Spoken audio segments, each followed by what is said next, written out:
दोस्तों, आज के इस वीडियो में हम एसएससी जीडी एग्ज़ाम 9 फरवरी के ऑल शिफ्ट के सारे प्रश्नों को देखेंगे। जी हाँ दोस्तों, आज की इस वीडियो में हम जीके, जीएस, करंट अफेयर्स और साइंस के प्रश्नों को देखने वाले हैं। स्टार्ट करते हैं पहले पहले शिफ्ट से। पहले शिफ्ट का पहला प्रश्न है कि पास्को एक्ट कब लागू किया गया। तो पास्को एक्ट लागू हुआ 2012 में। 2019 में इस एक्ट में संशोधन किया गया है। जो इसका सही आंसर था वो था 2012। अगला प्रश्न आपसे पूछा गया था कि शीतकालीन पैरा ओलंपिक का आयोजन कहाँ हुआ। तो शीतकालीन पैरा ओलंपिक का आयोजन हुआ बीजिंग, चीन में। ये क्वेश्चन रिपीट हुआ है। अगला प्रश्न है कि होली का त्यौहार किस महीने में मनाया जाता है। तो होली का त्यौहार फाल्गुन के महीने में मनाया जाता है। ऋतु की अगर बात करें तो बसंत ऋतु में त्यौहार मनाया जाता है। अगला प्रश्न आपसे पूछा गया है वो था साइंस का प्रश्न कि एल्काइन का सूत्र क्या होता है। एल्काइन का सूत्र होता है CnH2n-2। ठीक है दोस्तों। अगला प्रश्न पूछा गया था कि उत्तर भारत से आने वाली कौन सी हवाएं मौसम पर प्रभाव डालती हैं। तो हवाएं हैं हिमालयी हवाएं। कुछ मेरे भाई बोल रहे थे कि क्षेत्र का नाम पूछा गया था। अगर क्षेत्र का नाम पूछा हो गया हो कि मतलब उत्तर भारत का कौन सा क्षेत्र है, कौन सी जगह जहाँ से कि आने वाली हवाएं मौसम प्रभाव डालती हैं, तो सीधा सीधा आंसर हो जाएगा हिमालय क्षेत्र। ठीक है, ज़्यादा कंफ्यूज होने की जरूरत नहीं है। अगला प्रश्न पूछा गया था कि पानीपत का प्रथम युद्ध कब हुआ। तो पानीपत का प्रथम युद्ध हुआ 21 अप्रैल 1526 को। किसके बीच में हुआ? बाबर और इब्राहिम लोदी के बीच में। अगला प्रश्न करंट अफेयर से संबंधित क्वेश्चन है कि महाराष्ट्र के वर्तमान राज्यपाल कौन हैं। ठीक है, तो भगत सिंह कोश्यारी जो है महाराष्ट्र के वर्तमान राज्यपाल हैं। अगला प्रश्न पूछा गया है कि पहाड़ की समतल भूमि को क्या कहते हैं। पहाड़ की समतल भूमि को अधित्यक्या कहा जाता है। नाम ध्यान रखिएगा, रिपीट हो सकता है। ऊर्जा का प्राथमिक स्रोत क्या है? ऊर्जा का प्राथमिक स्रोत क्या है? सूर्य। ठीक है, सूर्य से ऊर्जा लेकर के पौधे अपना भोजन बनाते हैं, फिर वो भोजन दूसरी चीज़ों में ट्रांसफर होता है। तो प्राथमिक स्रोत क्या हो गया? सूर्य हो गया। अगला प्रश्न है हरित क्रांति से संबंधित। हरित क्रांति के ऊपर लगभग हर शिफ्टों में क्वेश्चन निश्चित तौर पे आ रहा है। तो भारत में हरित क्रांति का जनक किसे माना जाता है? तो भारत में हरित क्रांति के जनक सी सुब्रमण्यम को माना जाता है। कंफ्यूज मत होइएगा, बहुत सारे लोग MS स्वामीनाथन को कहते हैं। देखिए, MS स्वामीनाथन एक वनस्पति विज्ञानी थे और उन्होंने सी सुब्रमण्यम के साथ मिलकर के हरित क्रांति पर काम किया था। लेकिन जनक की अगर बात करें, भारत में लाने का श्रेय जाता है सी सुब्रमण्यम को। ठीक है दोस्तों, अब यहाँ से हम सेकेंड शिफ्ट के प्रश्नों का एनालिसिस करेंगे। सेकेंड शिफ्ट का जो पहला प्रश्न है वो है कि किस मौर्य वंश के शासक ने बौद्ध धर्म का प्रचार किया। तो सही आंसर है सम्राट अशोक। अगला प्रश्न पूछा गया है कि भारत में राष्ट्रमंडल खेलों का आयोजन कब किया गया। तो 2010 दिल्ली में आयोजन किया गया था। अगला प्रश्न करंट अफेयर से संबंधित क्वेश्चन है केरल के वर्तमान राज्यपाल कौन हैं। केरल के वर्तमान राज्यपाल हैं आरिफ मोहम्मद खान। अगला प्रश्न ये रिपीटेड क्वेश्चन है, इस बार राष्ट्रपति चुनाव में विपक्ष का चेहरा कौन था। यशवंत सिन्हा। राष्ट्रपति आप जानते हैं द्रौपदी मुर्मू, और विपक्ष की तरफ से किसने चुनाव लड़ा? यशवंत सिन्हा ने लड़ा। अगला प्रश्न है महत्वपूर्ण क्वेश्चन है, शिक्षा का अधिकार किस संशोधन के द्वारा जोड़ा गया। तो जो 86वां संविधान संशोधन हुआ था उसके द्वारा शिक्षा का अधिकार जोड़ा गया। ठीक है दोस्तों। अगला प्रश्न बहुत ही महत्वपूर्ण है, भारत का कौन सा रेलवे स्टेशन यूनेस्को की विश्व धरोहर में जोड़ा गया है। क्वेश्चन रिपीट हो सकता है ये। ठीक है, तो 3 रेलवे स्टेशन हैं, दार्जिलिंग है, हिमालयन रेलवे है, नीलगिरी माउंटेन है, नीलगिरी है। तीनों को मिला करके माउंटेन रेलवे नाम से इनको यूनेस्को की विश्व धरोहर में शामिल किया गया है। यहाँ एक चीज़ और जान लीजिए, एक चौथा रेलवे स्टेशन है माथेरान हिल रेलवे स्टेशन। ठीक है, ये प्रस्तावित है शामिल करने के लिए। ठीक है, पूछा जा सकता है। अगला प्रश्न, गरबी लोकनृत्य कहाँ से संबंधित है। गरबी लोकनृत्य उड़ीसा से संबंधित है। अगला प्रश्न पूछा गया आपसे खेलों संबंधित प्रश्न है कि उबेर कप का संबंध किससे है। उबेर कप का संबंध महिला बैडमिंटन से है।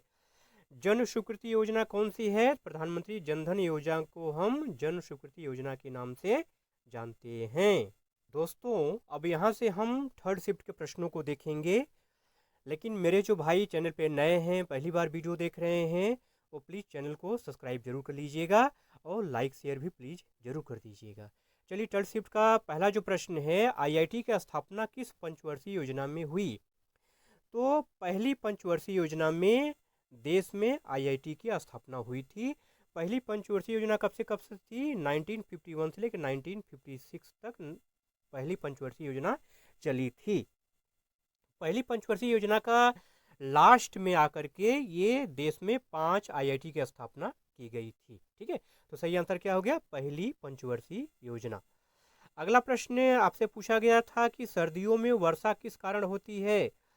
तो सर्दियों में जो वर्षा होती है वो पश्चिमी विक्षोभ के कारण होती है, वेस्टर्न डिस्टर्बेंस के कारण होती है। ठीक है, ये मानसूनी बरसात नहीं होती है।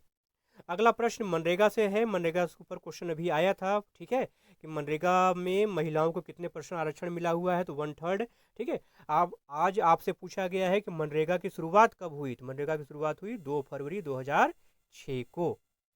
अगला प्रश्न पूछा गया है कि जापान में भारत का राजदूत कौन है? तो सीबी जॉर्ज। ठीक है, वरिष्ठ प्रशासनिक अधिकारी सीबी जॉर्ज जो है, वरिष्ठ राजनयिक अधिकारी जो है सीबी जॉर्ज भारत में जापान में भारत में क्या है? राजदूत हैं। यही सही आंसर है। अगला प्रश्न, सत्रिया नृत्य किसके द्वारा विकसित किया गया? संत शंकर देव के द्वारा। अगला प्रश्न, मेजर ध्यानचंद का संबंध किस खेल से है? तो आसान क्वेश्चन है, हॉकी से है। निश्चित तौर पे आपने इस पे टिक किया होगा, क्लिक किया होगा। हाँ?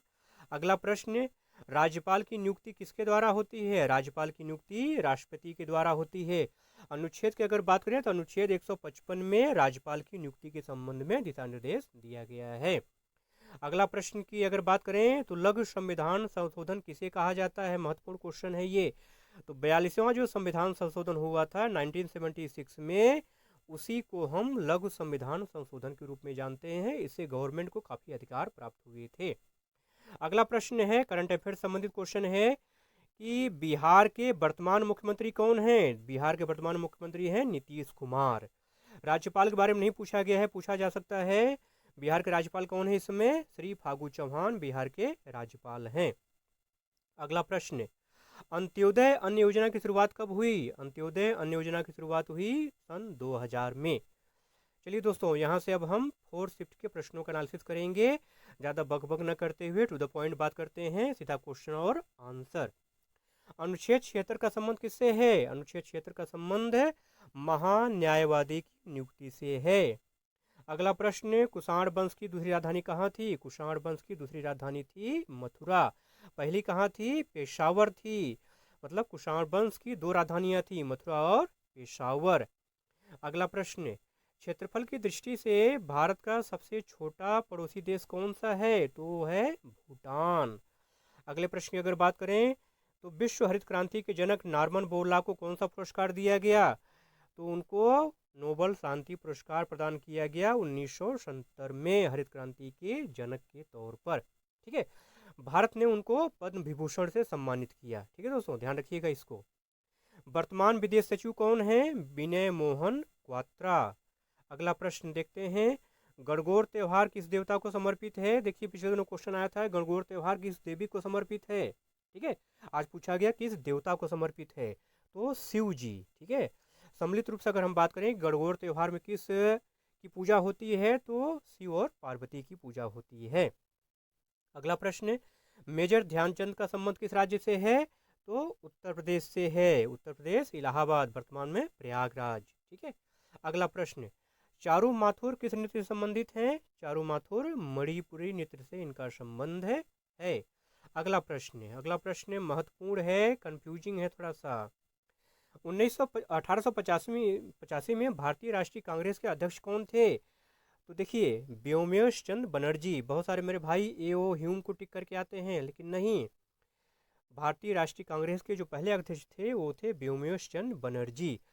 ए.ओ. ह्यूम तो संस्थापक हैं। ठीक है, 28 दिसंबर 1885 को बम्बई में जो है भारतीय राष्ट्रीय कांग्रेस का अधिवेशन हुआ था, जहां पर ए.ओ. ह्यूम ने व्योमेश चंद्र बनर्जी को भारतीय राष्ट्रीय कांग्रेस का अध्यक्ष बनाया था। अच्छा, वर्तमान अध्यक्ष कौन है? मल्लिकार्जुन खड़गे। ठीक है दोस्तों, चलिए अगला प्रश्न पूछा गया था कि बास्केटबॉल कोर्ट की लंबाई कितनी होती है। तो बास्केटबॉल कोर्ट की लंबाई होती है 28 मीटर। चौड़ाई की बात करें तो 15 मीटर। चलिए अब यहाँ से हम जल्दी जल्दी जो है हिंदी के प्रश्नों को देख लेते हैं। जो सब कुछ जानता हो सर्वज्ञ कहलाता है। सांप का पर्यायवाची सर्प, अहि, भुजंग, बिस्तर, ब्याल, फड़ी, उरग, पन्नग, नाग। हाँ? जैसा ऑप्शन रहेगा वैसा आप टिक करेंगे। सगुण का विलोम निर्गुण। बिजली का पर्यायवाची तड़ित, दामनी, चंचला, इंद्रवज्र, सौदामनी, क्षणिका, बिजुरी। राग का विलोम विराग। किरण का पर्यायवाची अंशु, रश्मि, प्रभा, मरीचि। जैसा ऑप्शन रहेगा वैसा आप टिक करेंगे। दोस्तों आज इन्हीं प्रश्नों के साथ वीडियो का एंड करते हैं। वीडियो कैसा लगा आपको कमेंट करके जरूर बताइएगा और प्लीज़ चैनल को भी ज़रूर सब्सक्राइब करिएगा। पूरा वीडियो देखने के लिए आपका बहुत बहुत धन्यवाद।